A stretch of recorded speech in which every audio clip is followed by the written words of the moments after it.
আসসালামু আলাইকুম ভিউয়ার্স, কেমন আছেন আপনারা সবাই? আশা করি যে যেখানে আছেন আল্লাহর অশেষ রহমতে ভালো আছেন। আমিও আলহামদুলিল্লাহ ভালো আছি। আমি আজকে নিয়ে এসেছি আরেকটা রেসিপি। আমার আজকের রেসিপি হলো স্পাইসি এগ মাসালা কারি। আমি কিভাবে বানাই সেটি দেখাবো। আমি আগে থেকেই সবকিছু নিয়ে নিয়েছি।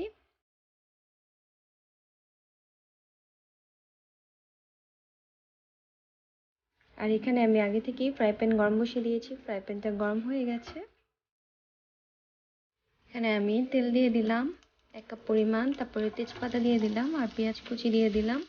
এখানে আমি 2 কাপ পেঁয়াজ কুচি নিয়েছি, বেশি করে পেঁয়াজ কুচি লাগবে।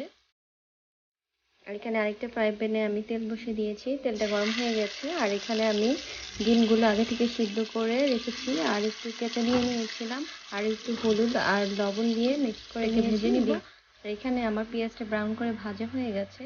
1 টেবিল চামচ পরিমাণ ধনিয়ার গুঁড়া, 1 টেবিল চামচ পরিমাণ হলুদের গুঁড়া আর 1 টেবিল চামচেরও বেশি আমি মরিচের গুঁড়া দিয়েছি। যেহেতু এটা স্পাইসি কারি হবে সেহেতু এটার বেশি ঝাল হতে হবে। আর এখানে আমি 1 কিউব আদা বাটা আর রসুন বাটা দিয়ে দিলাম আর পরিমাণ মতো লবণ দিয়ে দিলাম।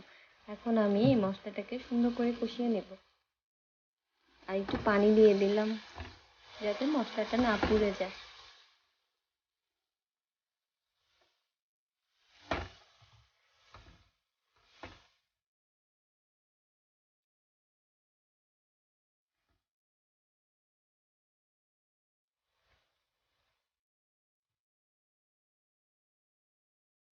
এখন আমি এখানে একটু গরম পানি দিয়ে দিব পরিমাণ মতো আর মশলাটাকে কষিয়ে নেব। এই তো মশলাটা কষানো হয়ে গেছে।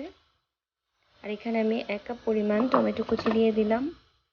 এখানে বেশি করে টমেটো কুচি দিতে হবে।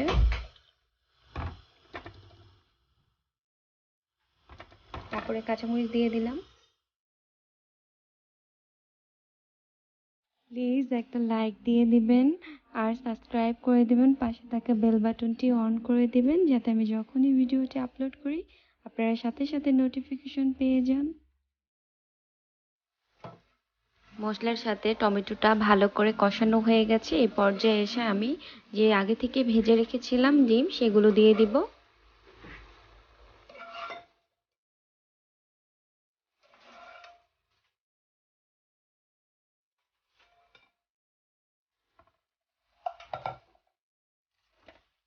তারপর আমি ভালো করে নেড়েচেড়ে ডিমের সাথে মশলাটা মিশিয়ে দিব।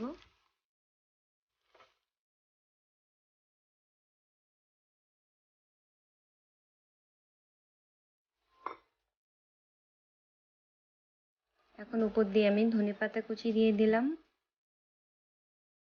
এই তো তৈরি হয়ে গেল দারুণ মজাদার স্পাইসি এগ মাসালা কারি। আমার আজকের রেসিপিটি কেমন হলো প্লিজ কমেন্ট করে জানাবেন। আর যদি ভালো লাগে তাহলে শেয়ার করে দেবেন। যারা ভিডিওটি পুরোপুরি দেখেছেন তাদের সবাইকে অসংখ্য ধন্যবাদ। আল্লাহ হাফেজ।